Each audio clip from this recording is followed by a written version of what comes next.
बटानी जैसा दे रहा है ऐसे मुफ्त में जो दे रहा है उसके लिए खिलाफ है राहुल गांधी और कांग्रेस पार्टी। तो जब मेरा नेता जो आवाज़ उठाएंगे, मेरे नेता के साथ चलने का जिम्मेदारी मेरा है। इसीलिए मेरा नेता जो बात उठा रहा है, बार बार मेरे नेता राहुल गांधी जी ने जो कह रहा है, उनके साथ में कदम कदम चलाने का मेरी जिम्मेदारी है।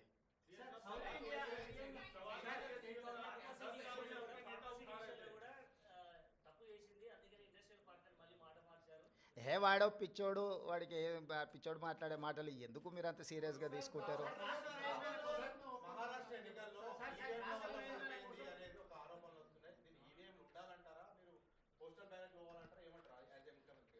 నేను ముఖ్యమంత్రి కాదు, కాంగ్రెస్ పార్టీ విధానమే ఈవీఎం కాదు, బ్యాలెట్ మీద ఎన్నికలకు పోవాలని కాంగ్రెస్ పార్టీ విధానము. కాంగ్రెస్ పార్టీ కార్యకర్త నుంచి ఏఐసిసి అధ్యక్షుడు వరకు ఈ దేశంలో జరిగే ఎన్నికలు బ్యాలెట్ పేపర్ ద్వారా జరగాలనేది మా పార్టీ విధానము.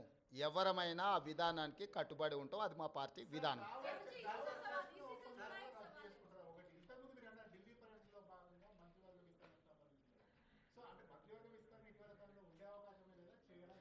ఇప్పుడు నువ్వేమేమి శాఖలు ఇచ్చినావు, ఎవరికి ఇచ్చినావు ఫస్ట్ అది చెప్పు.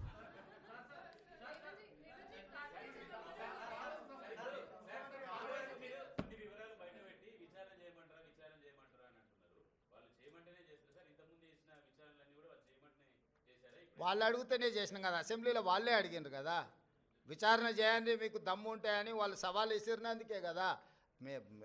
సాగునీటి పారుదల దాంట్లో వాళ్ళే సవాల్ విసిరినరు, దీంట్లో వాళ్ళే సవాల్ విసిరినరు, విద్యుత్ దాంట్లో.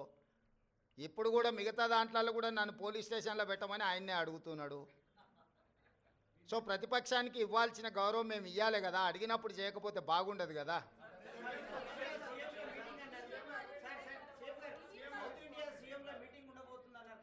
ఇప్పటికాడికైతే దీనికి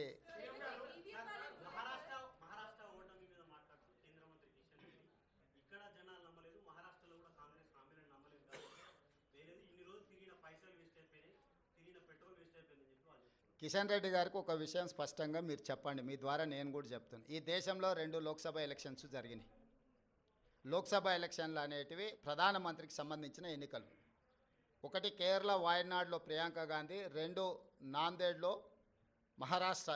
మహారాష్ట్ర మేము గెలిచినామని గొప్పలు చెప్పుకొని జబ్బలు జరుచుకుంటున్నాడు కిషన్ రెడ్డి అక్కడ. ఈ 2 పార్లమెంట్లల్లో నరేంద్ర మోడీని ఓడించి అక్కడి ప్రజలు రాహుల్ గాంధీ నాయకత్వాన్ని, మల్లికార్జున్ ఖర్గే నాయకత్వాన్ని బలపరిచినరు. మహారాష్ట్రలో రాష్ట్ర ప్రభుత్వానికి సంబంధించిన ఓటు మహాయుతికి వేసిండ్రు, కేంద్ర ప్రభుత్వానికి సంబంధించిన ఓటు రాహుల్ గాంధీకి వేసారు. అన్ని అసెంబ్లీలు ఓడిపోయినా నాందేడ్ పార్లమెంట్లో రవీంద్ర చౌహాన్ కాంగ్రెస్ పార్టీ గెలిచింది.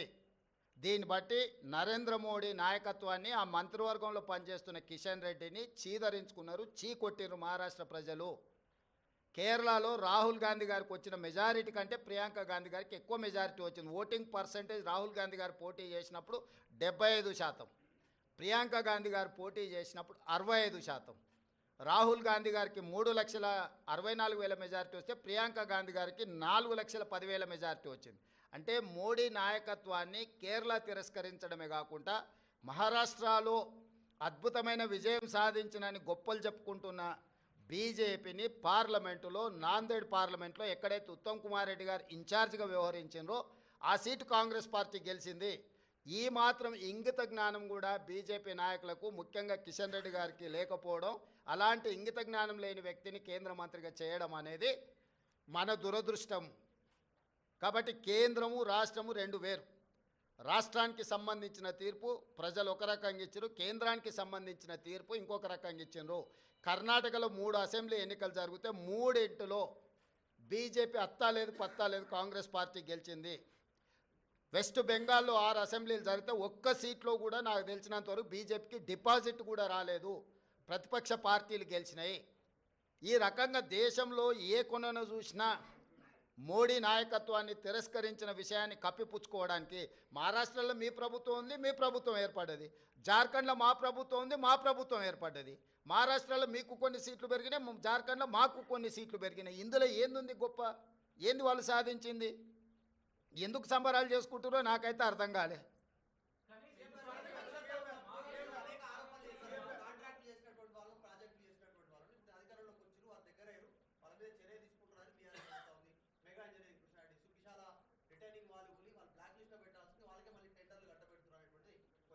అవును, అంతకుముందు వాళ్ళు టీవీ 9 ఏబిఎన్ నిషేధించారు, నీకు గుర్తుందా? తెలంగాణ వచ్చిన వెంబడే. ఇప్పుడు ఏం చేద్దాం? ఏం చేద్దాం చెప్పు? ప్రజాస్వామ్యంలో ప్రతిదానికి ఒక విధానం ఉంటుంది.